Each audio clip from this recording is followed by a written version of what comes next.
Hello everyone, welcome to Star IQ. Star IQ के video platform पे आप सभी का बहुत बहुत स्वागत है। 10 जुलाई 2023 के हरियाणा करंट अफेयर इस पर्टिकुलर वीडियो में हम पढ़ने वाले हैं। आइए सेशन की शुरुआत करते हैं। दोस्तों, अगर आप सीईटी मेंस की तैयारी कर रहे हैं ग्रुप 56, 57 के लिए, तो आप लोगों के लिए क्रैश कोर्स है, बहुत इंपॉर्टेंट गारंटीड बैच है। अगर आपने इसको नहीं लिया है तो ले सकते हैं। 1 महीने का बैच है, सुपर इंपॉर्टेंट बैच है ये।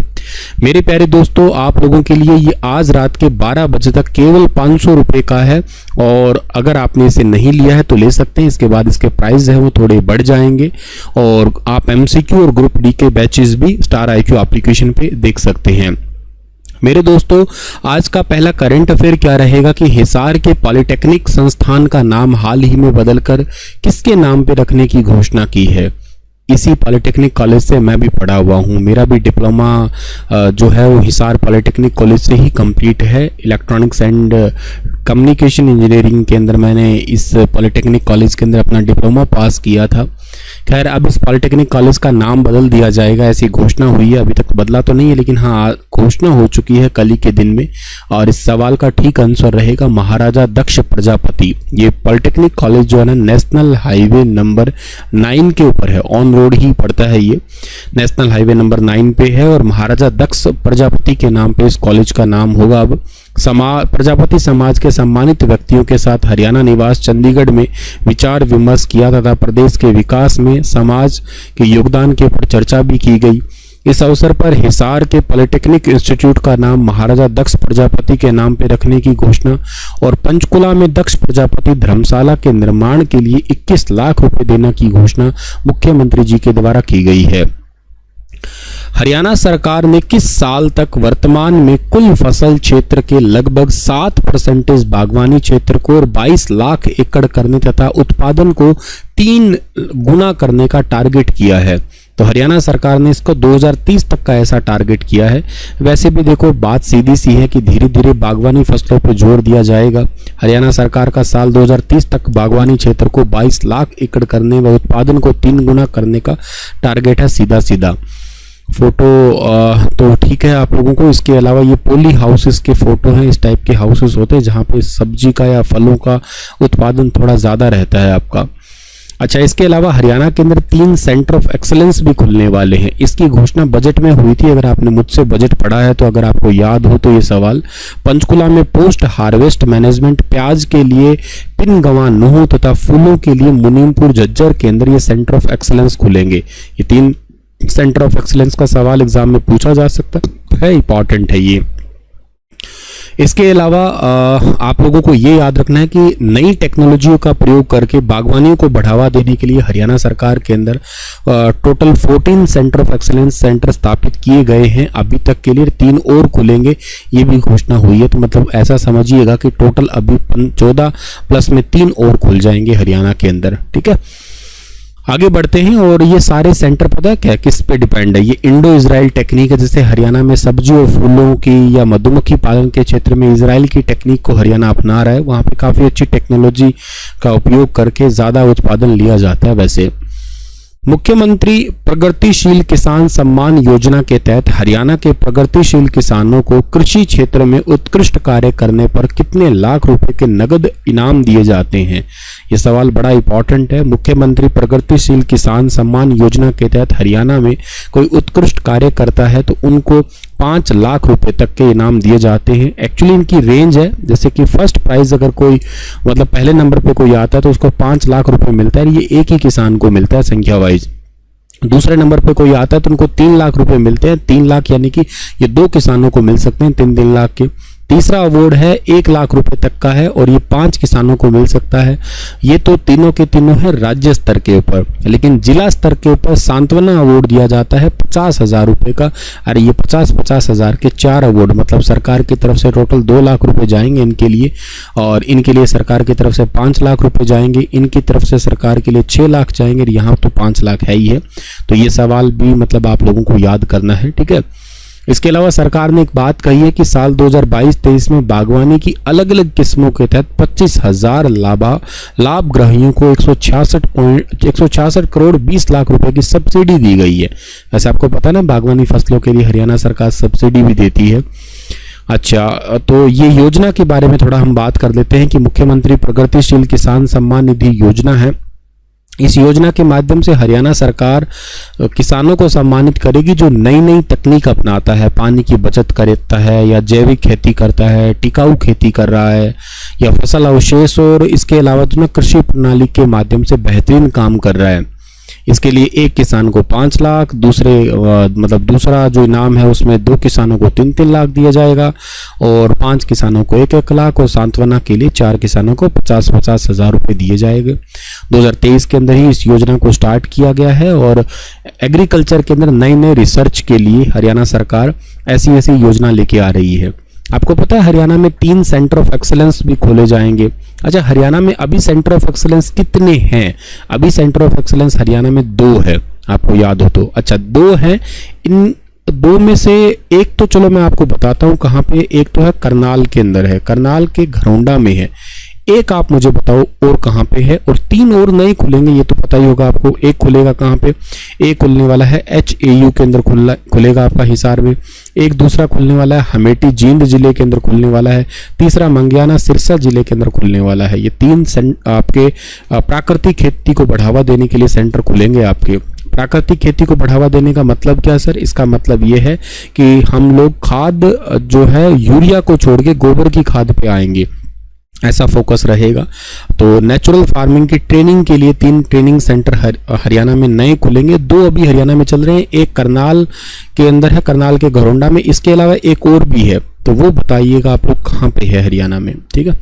चलिए, इसके अलावा अगला जो क्वेश्चन आपका बन सकता है वो क्या है? हरियाणा सरकार ने अगले 5 सालों के लिए हरियाणा में कितने यूनिट बिजली खरीदने की योजना बनाई है? तो हरियाणा सरकार ने अगले 5 सालों में हरियाणा में बिजली जो यूनिट खरीदने की योजना बनाई है वो बनाई है टोटल 3500 यूनिट। ऐसा क्यों किया है सर? इसके पीछे की बात यह है कि हरियाणा में बिजली की डिमांड तेजी से लगातार बढ़ रही है। तो हरियाणा अगले 5 सालों के लिए बिजली की संभावना तलाश रहा है।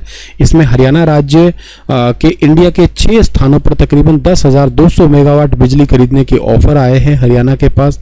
इसमें से सारे गुना भाग करके 3500 मेगावाट बिजली खरीदने की हरियाणा सरकार ने बनाया है टोटल प्लान।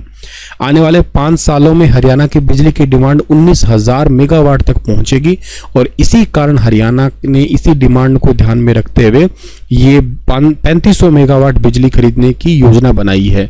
उसका कारण ये भी है कि हरियाणा के पानीपत में 3 यूनिट है जो कि 2028-29 तक बंद हो जाएगी और हरियाणा के अंदर इसके लिए एक यमुनानगर के अंदर नया पावर प्लांट बनाने की योजना है और वहीं दूसरे राज्यों से बिजली खरीदने का सरकार ने थोड़ा सा योजना बना ली है। टोटल बिजली की खपत पिछले साल 27 करोड़ यूनिट तक जा चुकी और इस बार 25.5 करोड़ से ज्यादा की खपत हो चुकी है।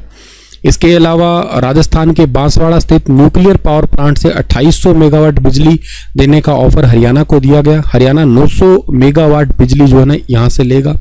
इसके अलावा एमपी के छुटका न्यूक्लियर प्लांट से 1400 मेगावाट बिजली का ऑफर मिला। इसमें से हरियाणा 500 मेगावाट की बिजली लेगा। महानदी बेसिन पावर ओडिशा से 1600 मेगावाट बिजली के लिए ऑफर आया लेकिन हरियाणा इसे 800 मेगावाट की बिजली खरीदेगा। दामोदर वैली झारखंड से 3720 मेगावाट बिजली का ऑफर है लेकिन वहां से 800 मेगावाट बिजली हरियाणा सरकार लेने की बात कर रहा है। निपको से 300 और इसके अलावा जो है NVVN से 300 मेगावाट बिजली हरियाणा में लाने की योजना है। तो थोड़ा डिटेल बने तो पूछा जा सकता है कि हरियाणा कहां से कितनी बिजली लेके आने वाला है और बाकी आप लोगों को सिंपल तो याद रखना ही है। अच्छा, एक बात और है कि ये स्टेटमेंट कही किसने है? बिजली की खपत बढ़ रही है, अगले 5 सालों में 19,000 मेगावाट तक बिजली पहुंच जाएगी। इसके लिए पहले से ही हम तैयार कर रहे हैं। 3500 मेगावाट की बिजली खरीदने की प्लान हमने बनाया। ये हरियाणा में PK दास ने कहा। ये है कौन? बिजली निगमों के चेयरमैन जो हरियाणा के अंदर आप सबको पता है ना, एक तो उत्तर हरियाणा बिजली वितरण निगम है और एक आपका है दक्षिण हरियाणा बिजली वितरण निगम है। DHBN का हेडक्वार्टर कहाँ पे है? इसका हेडक्वार्टर पड़ता है पंचकुला के अंदर लेकिन इसका रीजनल सेंटर एक पड़ता है, ऑपरेशन सेंटर, वो कहाँ पे है? वो रोहतक के अंदर। DHBN का हेडक्वार्टर कहाँ पे है? वो तो हिसार के अंदर है। इसका एक ऑपरेशन सेंटर जो है ना वो कहाँ पे पड़ता है? वो पड़ता है जी दिल्ली के अंदर पड़ता है। तो ये दोनों आप लोगों को याद रखने चाहिए। हाल ही में हुए सफल प्रयोग के बाद हरियाणा में अब कितनी किस्मों के सेब लगाए जा सकते हैं? तो हरियाणा में अब टोटल 2 किस्मों के सेब लगाए जा सकते हैं। ये कुरुक्षेत्र के लाडवा में ऐसे सेब लगे हुए हैं, उनका रियल फोटो खींचा हुआ है। वैसे सेब का पौधा हमारे घर पे भी है। मेरे पिताजी को बागवानी का बहुत ज़्यादा शौक है, तो हर प्रकार का ही फ्रूट है घर पे। मतलब आंवला भी लगता है घर पे, चीकू भी लगते हैं, चीकू तो घर खूब लगते हैं। और इसके अलावा आलू बुखारे भी इस बार पहली बार लगे थे, नाशपाती भी है, अनार भी है, आम भी है। मतलब लगभग सारे ही फ्रूट्स हैं ऑलमोस्ट। अमरूद के तो अलग अलग बहुत सारी वैरायटी है, अनार की भी काफ़ी सारी वैरायटी है। एक दिन मैंने फ़ोटो भी शेयर किया था शायद यूट्यूब के ऊपर ही, टेलीग्राम पे भी कुछ फ़ोटो शेयर किए थे मैंने अपने घर के बगीचे के। मतलब काफ़ी ज़्यादा शौक है, तो इस करके बहुत सारे अलग अलग टाइप के फ्रूट्स हमने घर पे लगा रखे हैं। लाडवा फल केंद्र है अपने हरियाणा में। लाडवा फल केंद्र में अभी रिसेंटली फल एक्सपो भी हुआ था, याद हो तो आप लोगों को 6 तारीख को स्टार्ट हुआ था ये, ठीक है ना। और अभी रिसेंटली पंचकुला में आम मेला भी हुआ है, 30वां आम मेला, ठीक है ना। इसके अलावा हरियाणा के अंदर ना पता क्या चीज़ है, इंडो इजराइल कृषि परियोजना के तहत उप उष्ण कटिबंधीय फल केंद्र लाडवा के अंदर भी एक रिसेंटली सफल प्रयोग हुआ है सेब की खेती का। और इसके बाद हरियाणा के वातावरण में अन्ना और डोसेर्ट, ये डोसेर्ट गोल्डन है, ये सेब की 2 नई किस्में हैं। इन दोनों किस्मों को हरियाणा की जलवायु के अनुसार लगाया जा सकता है। हालांकि यहाँ पे सेब लाल नहीं होते हैं, हमारे घर पे सेब हैं जरूर, लेकिन वो सेब लगभग ग्रीन ही पड़े रहते हैं। मिठास ठीक ठाक आ जाता है, उतना ज़्यादा तो मैं नहीं कह सकता, अभी तक तो खैर लगे ही 1 पता 2 बार ही है, लेकिन हाँ कलर रेडिश नहीं आता है। हो सकता है ऐसी किस्मों को भी अब बताऊंगा, पिताजी को लेके आएंगे, लगाएंगे ऐसे भी, ठीक है ना। तो अन्ना और डोसेट गोल्डन सेब की 2 किस्में हैं। और अहम पहलू है कि लाडवा फल केंद्र में 2018 से दोनों किस्मों के सेब के 76 पौधे लगाए गए और इस एक पौधे से करीब 30 से 35 किलो फल लिया। इस सेब के फल को मार्केट में 120 रुपये प्रति किलो के हिसाब से बेचा भी गया।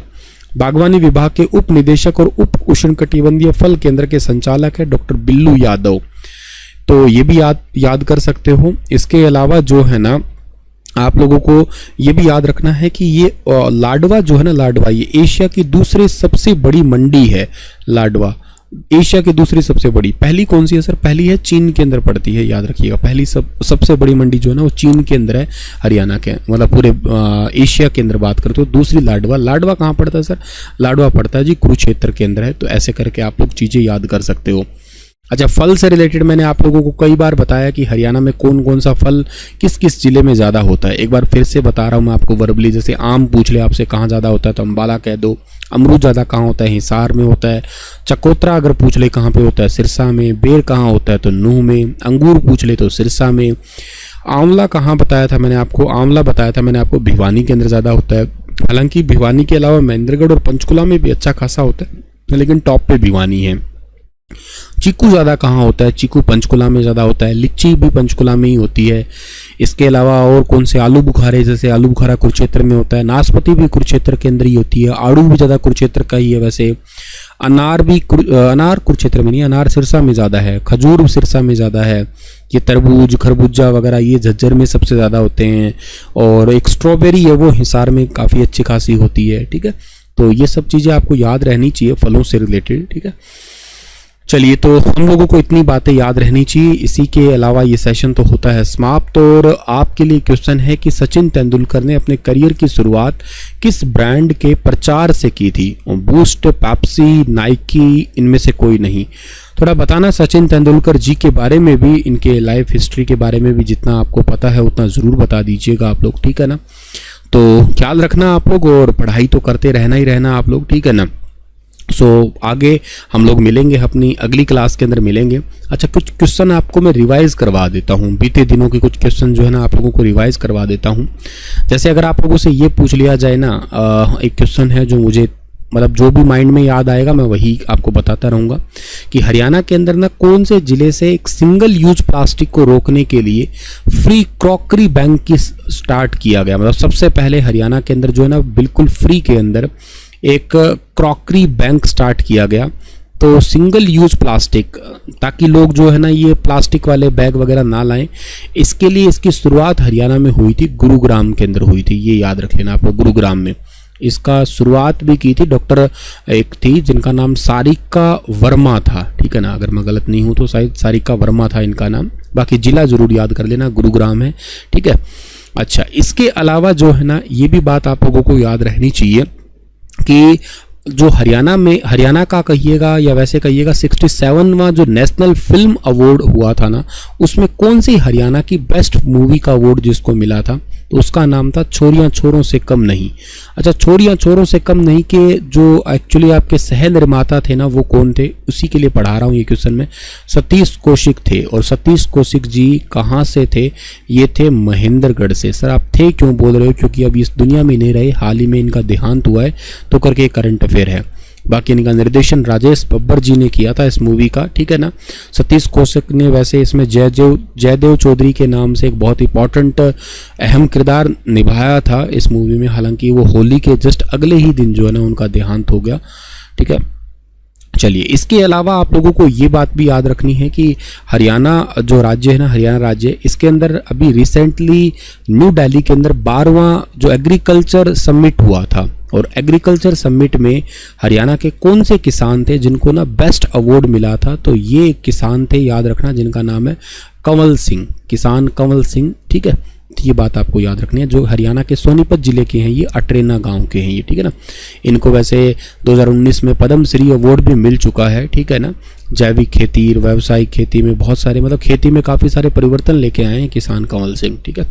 पूरा नाम इनका किसान कंवल सिंह चौहान है। खैर चलिए, मिलता हूँ आप लोगों को मैं अगली करंट अफेयर क्लास में। तब तक आप अपना ख्याल रखना। स्टार IQ एप्लीकेशन को अगर आपने नहीं डाउनलोड किया तो कर सकते हैं। आज रात की 12 बजे तक वहाँ पे क्रैश कोर्स के प्राइस हैं 500 रुपये, बाद में बढ़ जाएंगे ये।